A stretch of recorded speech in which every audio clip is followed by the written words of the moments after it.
The small roadside diner sparkled like a lonely jewel against the darkening sky. Rain pounded the windows, creating a soothing rhythm that almost drowned out the clinking of coffee cups and quiet conversations. It was Tuesday evening, and most of the regular customers had already come and gone, leaving only a few truckers nursing their coffees at the counter. May had been on her feet for nearly 12 hours. At 26, she wasn't supposed to feel this bone-tired, but double shifts at the diner did that to a person.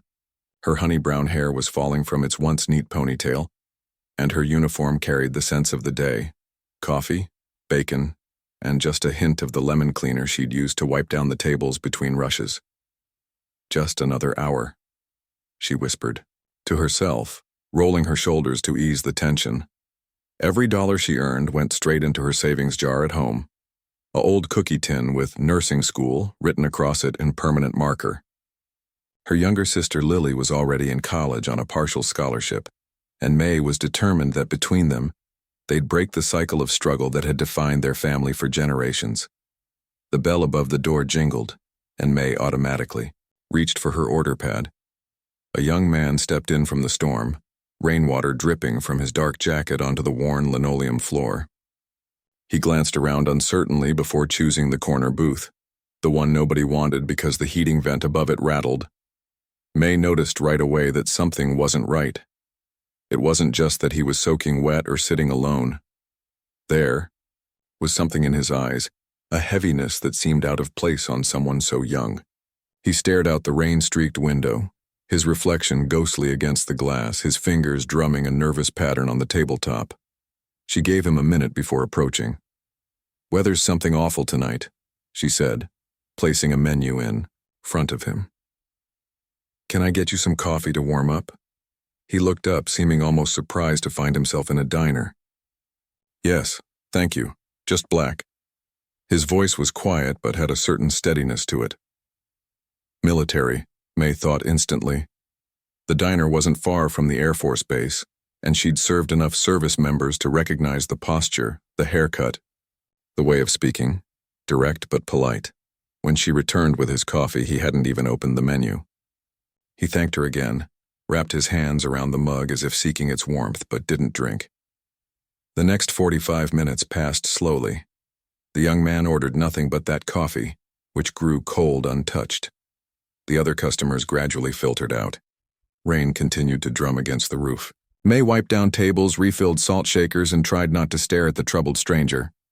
"Kitchen's closing in 10, she finally said, approaching his table again. "Sure I can't get you something to eat? Cook makes a mean grilled cheese. Comfort food for a night like this." He shook his head.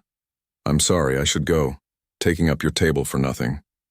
He reached for his wallet. "Hey, no rush," May said, surprising herself. Usually she counted the minutes until closing.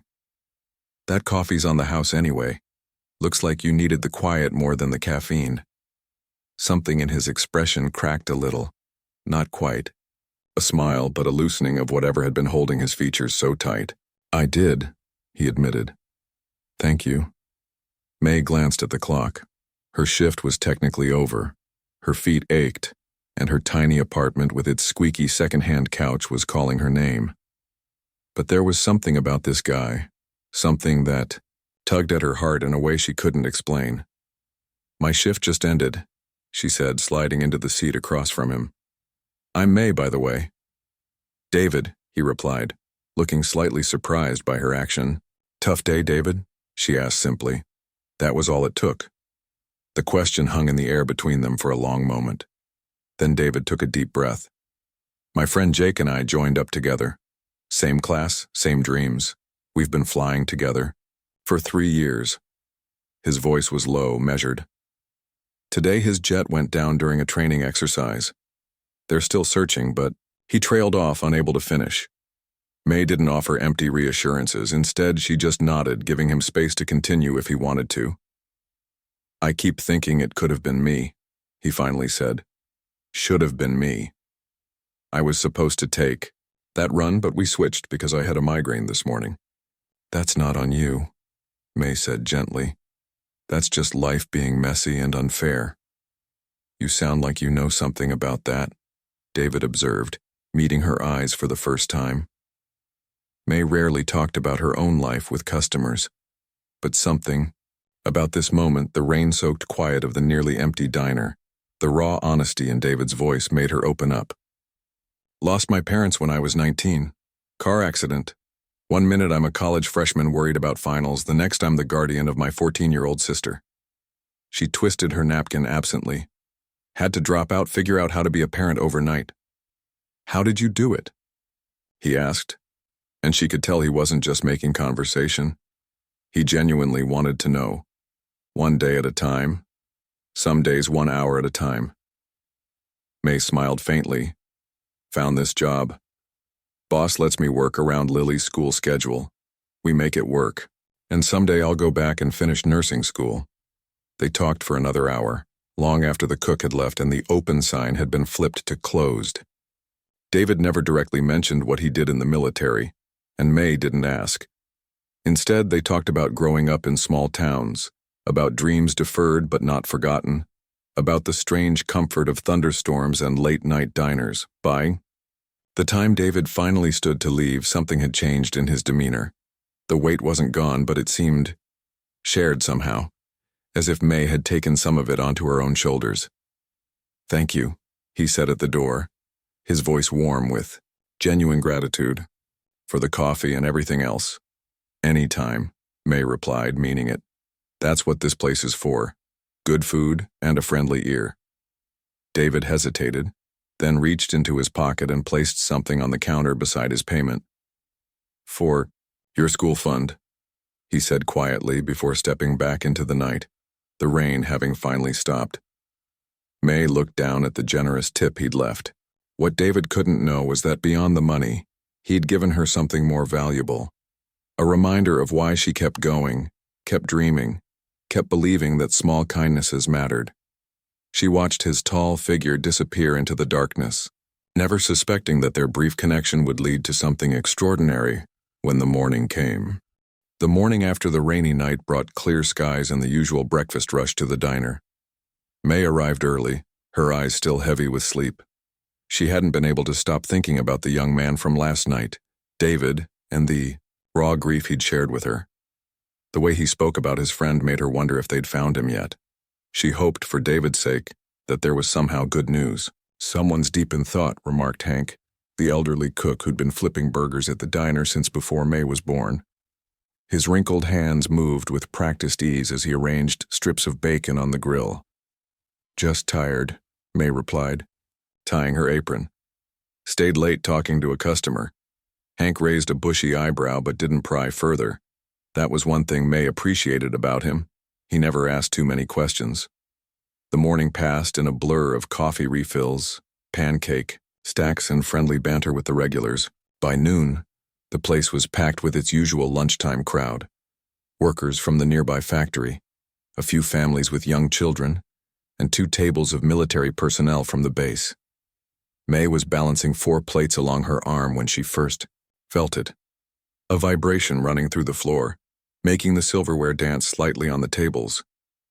Then came the sound. Distant at first but growing louder with each passing second. A deep, powerful roar that made conversation impossible. "What in the world?" gasped Phoebe, an elderly woman who came in every day for the tuna melt. Outside, the windows' shadows swept across the parking lot. One by one, customers abandoned their meals and rushed to the door.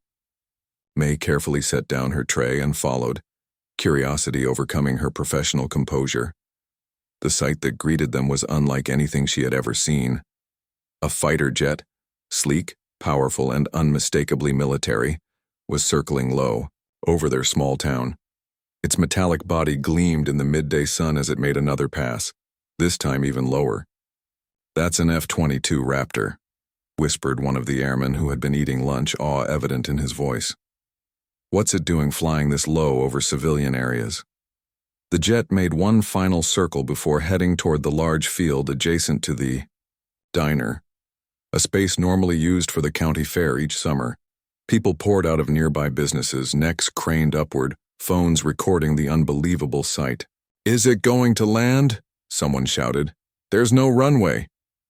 But land it did with a precision that left even the military personnel speechless. The powerful engines kicked up dust and dried grass as the fighter touched down in the field, gradually coming to a stop at the far end. Within minutes, military vehicles appeared from the direction of the base, quickly establishing a perimeter around the aircraft. The diner emptied completely as everyone rushed outside to join the growing crowd of onlookers. Everyone except May, who continued clearing tables, assuming this had nothing to do with her.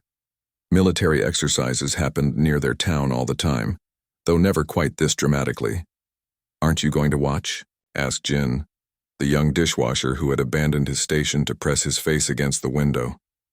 "Someone's got to mind the store," May replied with a shrug, though she couldn't help glancing out at the remarkable scene every few seconds. 10 minutes later, the bell above the door jingled.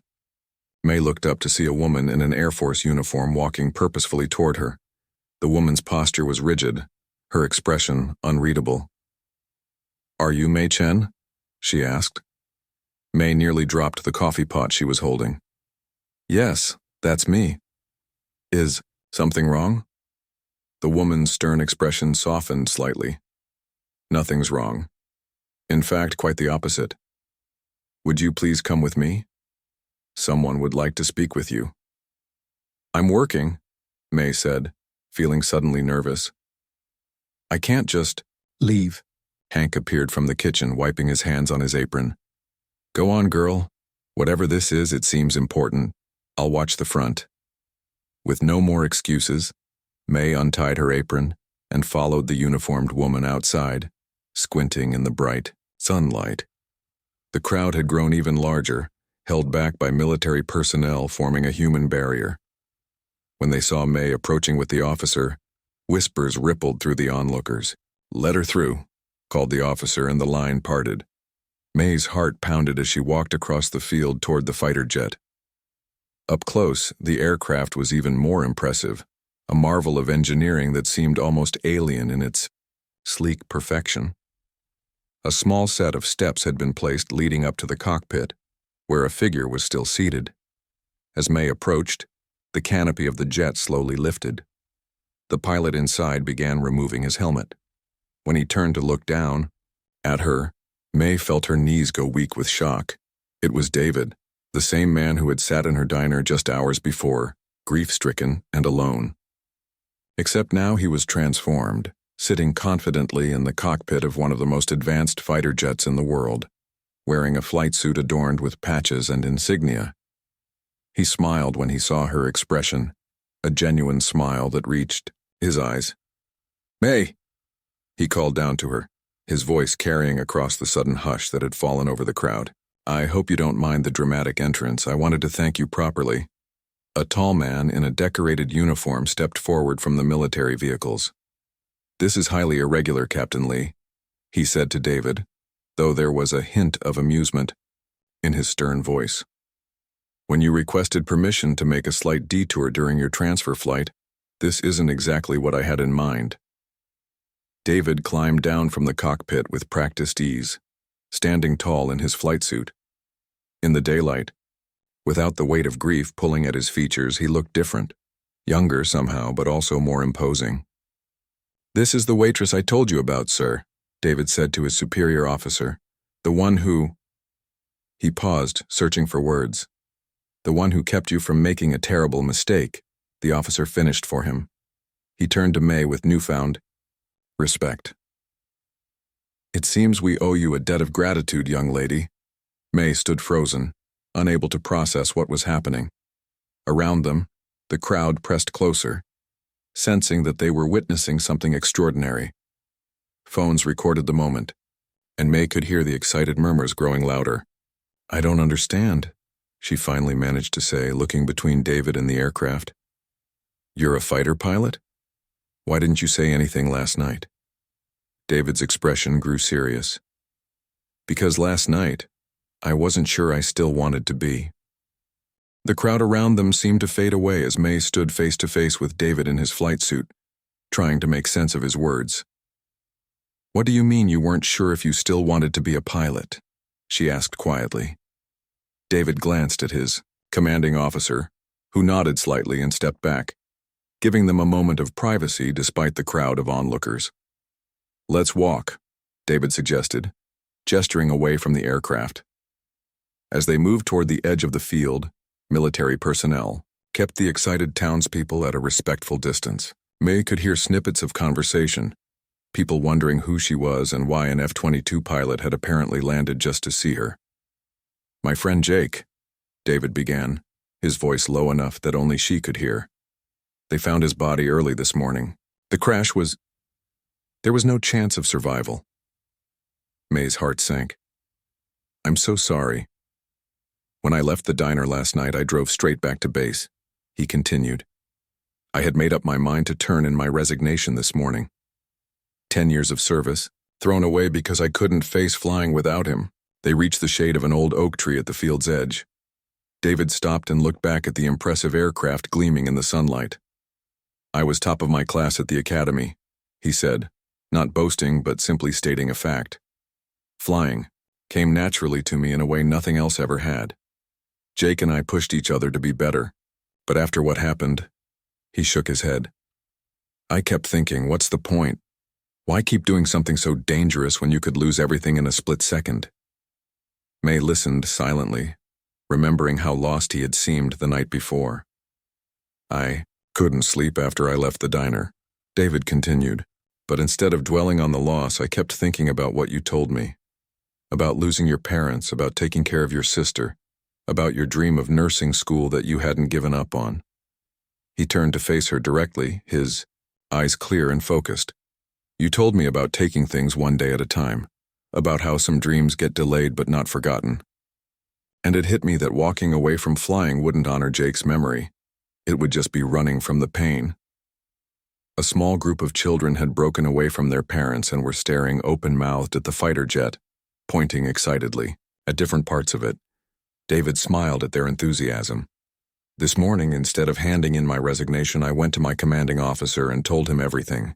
About Jake, about meeting you, about how a waitress in a small-town diner somehow made more sense in 10 minutes than all the grief counselors on base." The commanding officer was now walking toward them, accompanied by a woman in civilian clothes holding a press badge. "Captain Lee," the officer called. "The local news would like a statement about this unscheduled landing." David nodded. "Be right there, sir." He turned back to May. "I'm being transferred to a training position at Holloman Air Force Base. I'm supposed to be flying there today. This isn't exactly on the flight path." "You landed a fighter jet just to say thank you?" May asked, disbelief clear in her voice. David laughed, a genuine sound that transformed his face. "Well, technically, I'm performing a community relations exercise. The colonel approved it this morning, though I think he expected something a little less dramatic." The officer reached them, the news reporter a few steps behind. "Captain Lee was scheduled to do a flyover," the colonel explained smoothly to the reporter. "The landing was an improvisation, but an effective one, wouldn't you say? Great for community relations." The reporter looked skeptical but excited by the unexpected story. "And who is this?" she asked, gesturing to May. David straightened, suddenly formal. "This is Miss May Chen. He paused, searching for the right words. "She's someone who reminded me why I wear this uniform." Before May could process what was happening, cameras were pointed at her. The reporter started asking questions about how they knew each other, how it felt to have a fighter jet land practically at her workplace. "It's overwhelming," May admitted honestly, adjusting her diner uniform self-consciously. "Miss Chen works at the diner while saving for nursing school," David added, a note of pride in his voice that made May blush. "She's putting her sister through college at the same time." The reporter's interest visibly increased. "A local hero meeting a military hero, this is quite a story." "I'm not a hero," May protested. "I just listened. Anyone would have done the same." "That's where you're wrong," the colonel interjected unexpectedly. "In my 30 years of service, I've learned that simply being present for someone in their darkest moment is rarer than you might think." The next hour passed in a blur. More reporters arrived. Someone from the base explained the technical specifications of the F-22 to the fascinated crowd. May found herself telling the story of their conversation, carefully omitting the more personal details of David's grief. "I can't stay much longer," David told her when they finally had another moment alone. "I need to be at Holloman by sundown." "Of course," May nodded, suddenly aware of how ridiculous this whole situation was. "You've got places to be, fighter jets to fly." David smiled, then reached into his flight suit and pulled out a small object. "I wanted to give you this," he said, holding out a pair of silver wings. Pilot's wings, she realized. "It's a tradition to give these to someone who's made a difference, someone who's part of your journey as a pilot." May stared at the gleaming pin. "I can't accept that. It's too important." "That's exactly why I want you to have it," David insisted. "To remind you that your dreams matter too, that nursing school isn't just a far-off possibility, it's your future." Hesitantly, May took the wings, feeling their weight in her palm. "Captain Lee," called one of the airmen. "Pre-flight checks in 5 minutes, sir." David nodded acknowledgement, then turned back to May. "I have your number from when you wrote it on my receipt last night. Would it be okay if I called you sometime? Maybe when things are less public?" Around them, people were still taking photos. Children were asking their parents if they could touch the jet, and news crews were setting up for live broadcasts. May smiled, feeling strangely calm despite the chaos. "I'd like that." As David turned to walk back to his aircraft, May called after him. "Hey, Captain." He looked back, eyebrows raised. "Fly safe," she said simply. His smile was answer enough. 3 days after the F-22 landed next to her diner, May's life had changed in ways she never could have imagined. The local news story about the fighter pilot who diverted his flight to thank a waitress had been picked up by national outlets. Her phone wouldn't stop ringing. Reporters camped outside the diner, hoping to get more details on what they were calling the ultimate thank you gesture. "You're famous now," teased Lily, May's younger sister, as they squeezed past a camera crew to enter the diner for May's morning shift. At 19, Lily was home from college for the weekend, curious about the commotion surrounding her normally. "Quiet, sister." "Not famous," May corrected, ducking her head as someone snapped a photo.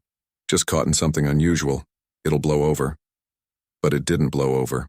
By the end of the week, May had reluctantly appeared on 2 morning shows, where hosts marveled at the story of kindness repaid in such a dramatic fashion. Each time, she tried to downplay her role. "I just listened," she kept saying. Anyone would have done the same. The diner's owner, Mr. Wu, was thrilled with the sudden influx of customers. People drove from neighboring towns just to sit in the booth, where May and David had talked that rainy night. They ordered the captain's coffee, black just as David had requested, and left business cards, letters, and notes of appreciation for both May and the absent pilot. "You've put us on the map," Mr. Wu told her, watching the line of customers, stretching out the door. "I've had to order twice as many supplies this week." During a rare quiet moment, May checked her phone and found an email from a stranger named Tom Parker. The subject line caught her attention. "Nursing school fund for..." Machen confused, she opened it to discover that a local customer had set up an online fundraiser for her education. Without her knowledge or permission, this stranger had shared her story of working double shifts while supporting her sister through college. The current total, $28,143. May nearly dropped her phone. That was more than enough for her first year of nursing school, with money left over for books and supplies. The comments section was filled with messages from donors. From one military family to a kind soul, "Thank you for being there for our servicemen. My son is a pilot. I'd want someone like you there for him in his darkest moment. Nurses changed my life after my accident. You're already halfway there with your compassion." Tears blurred May's vision. For 6 years, she had been saving dollar by dollar, wondering if she'd ever reach her goal. Now, in less than a week, strangers had made it possible. Her phone rang, displaying a number she didn't recognize but had saved. David. "Have you seen the news?" he asked when she answered, skipping hello. "It's hard to miss when they're camped outside my workplace," May replied, finding a quiet corner in the back of the diner. "I'm sorry about that," David said, sounding genuinely regretful. "I had no idea it would blow up like this. My commanding officer has been giving me an earful about unauthorized publicity stunts." "Are you in trouble?" May asked, suddenly worried. "Nothing I can't handle," David assured her. "Worth it, to be honest. Besides, the Air Force Public Relations team is having a field day with this. Apparently, applications to the academy have spiked since the story broke." May told him about the nursing school fund, still hardly believing it herself. "That's fantastic," David said warmly. "Though not surprising. People respond to genuine moments, and what happened between us was real." After they hung up, May returned to her shift with a strange feeling in her chest, a mixture of gratitude, disbelief, and a quiet determination not to waste this unexpected opportunity. The next morning, May received an official-looking letter from the Air Force. Inside was an invitation to speak at a mental health awareness event for service members and their families. The note explained that David had suggested her as someone who understood the importance of simply listening without judgment. May, who had never spoken in public before, felt a flutter of panic at the thought. But then she remembered David's words about honoring his friend's memory by continuing to fly rather than running from pain. Perhaps this was her chance to turn their unexpected connection into something meaningful for others. That afternoon, another kind of letter arrived. This one from a young airman stationed at the base. "I saw your story on the news," he wrote. "Last month I lost my best friend in Afghanistan. I've been thinking about quitting ever since, but seeing how Captain Lee found the courage to continue after talking with you made me reconsider. Yesterday, I spoke with my commanding officer instead of turning in my papers. Thank you for the ripple effect of your kindness." May carefully folded the letter and placed it in her pocket.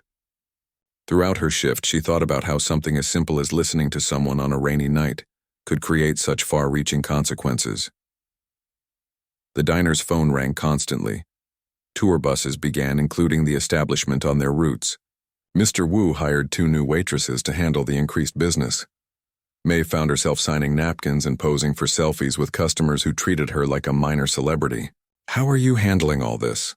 Lily asked during one of their nightly phone calls, her voice concerned. "It seems like a lot." "It is," May admitted. "Sometimes I wish I could go back to being anonymous. But then I read another letter from someone who was touched by the story, and I remember that this isn't really about me at all." "What do you mean?" Lily asked. May thought about it as she twirled the pilot's wings David had given her between her fingers. She'd taken to carrying them, in her pocket like a talisman. "It's about connection," she finally said. "About how we never really know what impact we might have on someone else's life. I didn't do anything special that night. I just showed up fully for another human being." 2 weeks after the landing, Me received a package from David. Inside was a framed photo of his F-22 on the field next to the diner, with a handwritten note. "Sometimes the most important missions don't involve fighter jets, but simply being present for another person in their moment of need. Thank you for being present for me, Captain D. Lee." May placed the photo on her bedside table, next to her acceptance letter to the nursing program that would begin in the fall semester. For the first time in years, her future felt not just possible, but imminent. A dream, transformed from distant hope to present reality. That night, she wrote back to the young airman who had decided not to quit, sharing her own story of delayed dreams and unexpected second chances. As she sealed the envelope, May realized that this, the chance to pay forward the kindness that had been shown to her, might be the most precious gift of all. 2 years can change everything. As May stood in her graduation gown, nursing diploma in hand, she found herself thinking about all the twists and turns that had brought her to this moment. The small auditorium buzzed with excitement as families cheered for their graduates. May scanned the crowd, easily spotting Lily waving enthusiastically from the 3rd row. Next to her sat Mr. Wu, who had closed the diner for the day, something he'd never done before, just to attend the ceremony.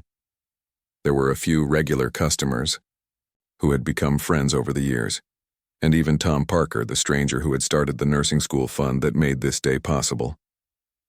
But it was the tall figure standing at the back of the room that made May's heart skip.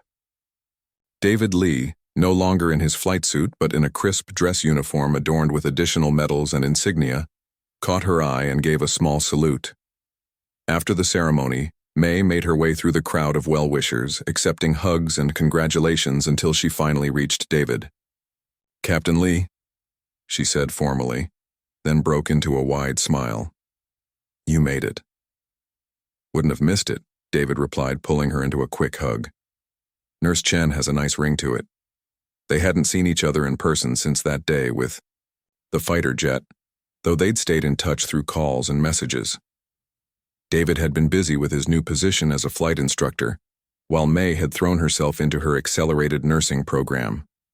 "I have something for you," David said, reaching into his pocket. He pulled out a small box wrapped in simple blue paper. A graduation gift. May opened it carefully to find a delicate silver necklace with a pendant shaped like wings, similar to the pilot's wings he had given her but smaller and more elegant. "Turn it over," David suggested. On the back was engraved, "One day at a time." May felt tears spring to her eyes. "Our conversation that night. The words that saved me," David nodded. "I thought they should come back to you now that you've reached this milestone." They found a quiet corner in the reception hall away from the crowds and music. Lily brought them plates of food before heading off to chat with her own friends who had come to support May. "So what's next for you?" David asked. "Big plans for the new nurse in town?" May took a deep breath. "Actually, I've been offered a position at Memorial Hospital, the trauma unit." "That's amazing," David said. "They're lucky to have you." "There's something else," May continued, suddenly nervous. "I've also been approached by the Air Force Nurse Corps. They have a program for civilian nurses who want to serve." David's eyebrows shot up in surprise. "The military? That's unexpected."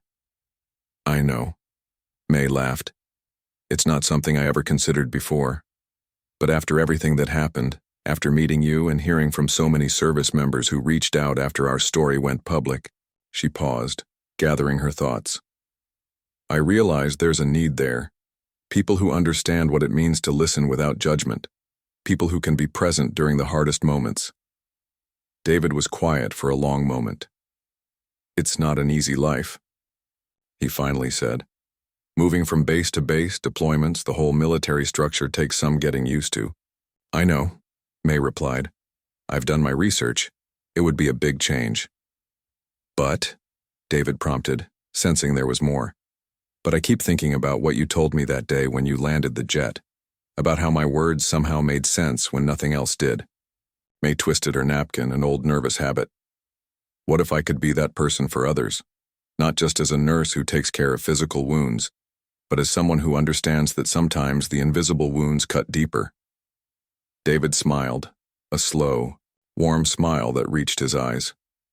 "I think you'd be amazing at it." As the reception continued around them, David suddenly became serious. "There's something I never told you," he said. "Something about that night we met." May waited, sensing this was important. "When I came into the diner, I wasn't just upset about Jake. I was..." He paused, searching for the right words. "I was saying goodbye to everything." May's breath caught as she understood what he was saying. "The next morning wasn't going to be a transfer flight," David continued quietly. "It was supposed to be my last flight ever. I had the resignation letter already written. But after talking with you..." He shook his head. "Something changed. I realized that walking away wouldn't honor Jake's memory. It wouldn't fix anything." "You never said..." May whispered. "How do you tell someone they saved your career, possibly more?" David looked directly at her. "That night you didn't just listen to me. You showed me that moving forward was possible, even when it feels impossible. That's why I landed that jet. It wasn't just a thank you. It was me choosing to keep flying." The music in the hall changed to something slower, and around them couples moved to the dance floor. "So what happens now?" May asked, thinking about the choices ahead of her. The hospital position, the Air Force opportunity, all the possibilities that once seemed so far out of reach. Now, David said, standing and offering his hand, we dance. And tomorrow, we keep moving forward. One day at a time, remember? May took his hand, remembering the rain-soaked night in the diner, the thunder of the jet landing in the field, all the moments between then and now that had led them here. As they joined the other dancers, May thought about how life could change in an instant, sometimes with the roar of engines, sometimes with a quiet conversation across a diner table. How a simple act of kindness could alter the course of not just one life, but many. Later that evening, as guests began to leave, David walked May to her car. Whatever you decide about the Air Force, he said, I hope we stay in touch. I'd like that, May replied, thinking about how their paths had crossed, separated, and somehow found a way to reconnect. Above them, stars filled the clear night sky. The same sky that David soared through. The same sky that May had always looked up to when dreaming of a better future. You know, May said softly, I always thought my big moment would be getting this diploma. But I'm starting to think the real moments that matter are the smaller ones, like taking the time to sit with a stranger on a rainy night. David nodded, understanding perfectly. Those are the moments that change everything, and they both knew it was true. Sometimes the most extraordinary journeys begin with the simplest acts of human kindness, a reminder that in a world full of technology and marvels like fighter jets, the most powerful force remains our ability to see each other, to listen and to care.